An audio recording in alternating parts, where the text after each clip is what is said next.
Hello students, welcome back to my channel. So our today's topic is the water cycle. Okay, so आज हम सबसे पहले तो water cycle की definition करेंगे और इसके पूरे प्रोसेस के बारे में जानेंगे कि ये कैसे ये साइकिल जो है कैसे होता है, ठीक है। और इसमें जो छोटी छोटी डेफिनेशंस होती है लाइक कंडेंसेशन, रेसिपिटेशन, ओके, तो हम इन सब के बारे में भी आज स्टडी करेंगे। So let's start. सबसे पहले तो हम इसकी डेफिनेशन कर लेते हैं। The water cycle, water cycle होता क्या है? The water cycle is the continuous movement of water with in the earth and atmosphere. जो वाटर साइकिल होता है, मैं आपको इंग्लिश में भी बता रही हूँ और उसको साथ साथ हिंदी में भी ट्रांसलेट करके मैं आपको समझा रही हूँ। ओके, सो जो वाटर साइकिल होता है ये कॉन्टिन्यूस मूवमेंट होती है, लगातार चलने वाली प्रक्रिया होती है जो कि वाटर से रिलेटेड होती है, ठीक है। वाटर की प्रक्रिया है लगातार चलने वाली जो कि अर्थ पे होती है, हमारी इस अर्थ पर, पृथ्वी पर होती है और हमारे एटमॉस्फेयर में ही ये प्रक्रिया चलती रहती है, ठीक है। आपने देखा होगा कि जो लेक है, पोन्स होती हैं, ग्लेशियर्स होते हैं, सीज होते हैं, छोटे छोटे जो तालाब बने होते हैं, नदियाँ होती हैं, क्या होता है कि जब बहुत ज़्यादा गर्मी होती है तो उनका पानी ना सूख जाता है ना। तो आप जैसे छोटे छोटे बच्चे जो होते हैं वो यही सोचते होंगे कि इसका पानी कहाँ चला गया, फिर वो अपनी मम्मा से भी पूछते हैं, बड़े लोगों से पूछते हैं कि इसका पानी कहाँ चला गया।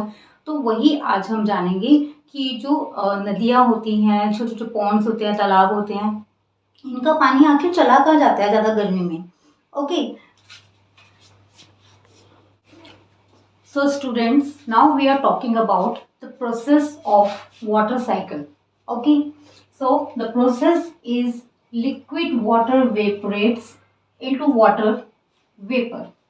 क्या होता है कि जितना भी लिक्विड वाटर होता है, लिक्विड वाटर मीन्स जैसे पॉन्ड्स हो गए, सीज हो गए, ओशियंस हो गए, लेक्स हो गई, ठीक है। ये जो तालाब, नदियाँ, झरने, रिवर और समुद्र, जितना भी लिक्विड फॉर्म में जो वाटर है ना हमारी अर्थ पर, वो क्या होता है, वो वाटर वेपर, वो वाटर जो है वो एवोपरेट्स होता है।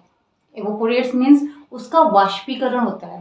मीन्स ये पानी जो है जब से सन की बहुत ज़्यादा हीट होती है, जब सन की बहुत ज़्यादा गर्मी होती है, बहुत ज़्यादा, अभी समर्स है, समर्स में जब बहुत ज़्यादा तेज़ धूप होती है, जब सन की बहुत ज़्यादा हीट होती है, तो क्या होता है, ये जो लिक्विड फॉर्म में जो वाटर है ना, ये धीरे धीरे वाष्प बनने लग जाता है। वाष्प मीन्स ये गैस का रूप लेने लग जाते हैं, ठीक है। वो बहुत ज़्यादा हीट से क्या होता है, वो उसका एवोपोरेशन होना स्टार्ट हो जाता है और वो धीरे धीरे वो गैस की फॉर्म में क्या होता है, स्काई में जाना स्टार्ट हो जाता है, ठीक है। स्काई में जाने लग जाता है, एवोपोरेट्स होके वाटर वेपर बन जाता है, ठीक है। उसका वो वाष्प बनने लग जाता है।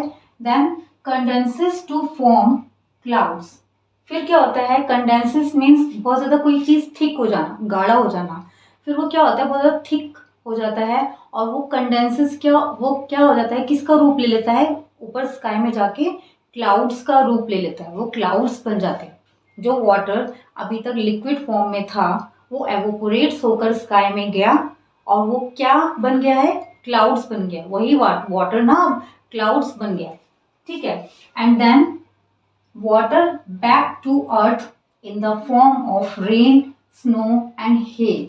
फिर क्या हुआ, जो क्लाउड बन गया है, ठीक है, जो वाटर अभी क्या था, लिक्विड फॉर्म में था, उसको वो एवोपरेट हुआ, गैस बना, वो धीरे धीरे स्काई में गया, फिर उसने क्लाउड का रूप ले लिया, वो क्लाउड्स बन गए ऊपर स्काई में जाके। फिर क्या हुआ, वही क्लाउड्स जब बारिश होती है, रेन होती है या स्नो होता है, ठीक है, अब्रॉड वगैरह में क्या होता है, स्नोफॉल होता है, ठीक है। और कई बार क्या होता है, हेल होती है, मीन्स ओले जब गिरते हैं बारिश के साथ, कई बार ओले भी गिरते हैं ना, तो इन चीज़ों की फॉर्म में, मीन्स रेन, स्नो और हेल की फॉर्म में वही क्लाउड्स दोबारा पानी बनकर, वाटर बनकर जो है अर्थ पर आ जाता है और फिर से वो लिक्विड वाटर का रूप ले लेता है, ठीक है। इतना आपको क्लियर हो गया? सो स्टूडेंट्स, आई होप कि आपको ये पूरा प्रोसेस समझ आ गया है। इसी प्रोसेस को हम कहते हैं वाटर साइकिल, ठीक है। वाटर साइकिल का मतलब होता है एक पूरा साइकिल, मीन्स राउंड राउंड एक साइकिल होती है, जैसे साइकिल राउंड राउंड होती है, उसी को हम कहते हैं साइकिल। यानी कि एक प्रोसेस जो बार बार बार बार सर्कल की शेप में होता ही रहता है, उस प्रोसेस को हम कहते हैं साइकिल। तो ये है वाटर साइकिल।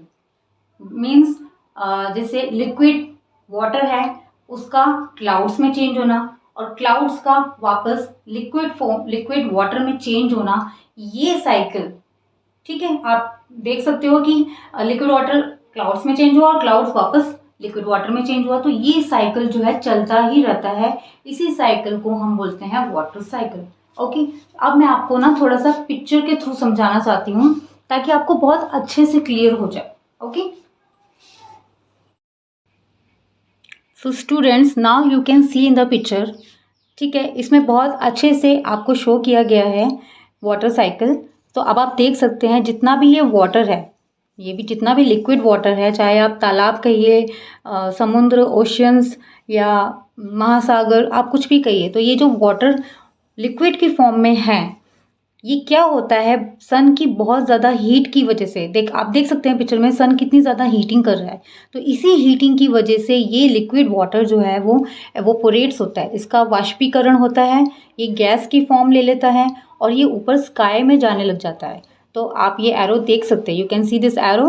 तो ये लिक्विड फॉर्म में जो वाटर था ये अब बन चुका है क्लाउड्स, ठीक है, और इस वाटर का गैस में चेंज होना कहलाता है एवोपोरेशन। और यही जब क्लाउड्स बन जाता है, जब ये क्लाउड्स की फॉर्म में ऊपर स्काई में चला जाता है, तो इसको हम कहते हैं कंडेंसेशन। ओके, फिर क्या होता है, यही क्लाउड्स वापस वाटर की फॉर्म में अर्थ पर आ जाता है और ये जो लिक्विड वाटर है ना, ये वापस इसी का ही रूप ले लेता है। तो इस क्लाउड का वापस से लिक्विड फॉर्म में चेंज हो जाना, इस प्रोसेस को कहते हैं प्रेसिपिटेशन। ओके, मैं आपको फिर से समझा देती हूँ। लिक्विड वाटर का वाष्पीकरण होना, लिक्विड वाटर का गैस में चेंज होने की प्रोसेस को कहते हैं एवोपोरेशन, ठीक है। उसके बाद जब ये जो वाटर गैस बन चुका है, इस गैस वाले वाटर का क्लाउड की फॉर्म ले लेना, इस प्रोसेस को हम कहते हैं कंडेंसेशन। एंड देन जब ये क्लाउड वापस लिक्विड फॉर्म में, वापस वाटर की फॉर्म में अर्थ पर आ जाता है, इस लिक्विड वाटर में मिक्स हो जाता है, देन इस प्रोसेस को हम कहते हैं precipitation. I hope you understand this process, the water cycle. So my dear students, if you like my video, अगर मेरा समझाया हुआ आपको बहुत अच्छे से समझ आया है, आपको कुछ हेल्प मिल रही है, then please like and subscribe my video. Thank you so much.